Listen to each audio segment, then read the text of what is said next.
ધર્મ અને શિક્ષણ એકબીજાના પૂરક છે. શાસ્ત્રોની અંદર પણ જ્યારે રાજા રજવાડાઓના રાજ હતા એ વખતે પણ એમના રાજની અંદર ધર્મગુરુઓ હતા, એ વખતે ગુરુકુલો હતા.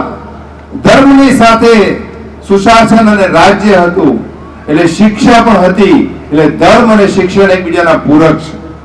ધર્મ હંમેશા જોડવાનું કાર્ય કરે છે. ધર્મથી એકતા વધે છે, સંગઠિત થવાય છે. અને જ્યારે સંગઠિત થઈએ ને ત્યારે તમારામાં અને મારામાં ઉર્જા પેદા થાય છે. આ ઉર્જા જ્યારે પેદા થાય અને એની અંદર જ્યારે શિક્ષણનો સમન્વય થાય ત્યારે ઓટોમેટિક તમારામાં ધર્મ અને શિક્ષણ બંનેનો સમન્વય થાય ત્યારે તમારી શક્તિ પ્રચંડ બની જાય છે. અને એ શક્તિનો ઉપયોગ જો તમે તમારા રાષ્ટ્ર અને તમારા ધર્મ માટે જો કરો તો ઓટોમેટિક એ રાષ્ટ્રની આભા સમગ્ર દુનિયા જોતી હોય છે.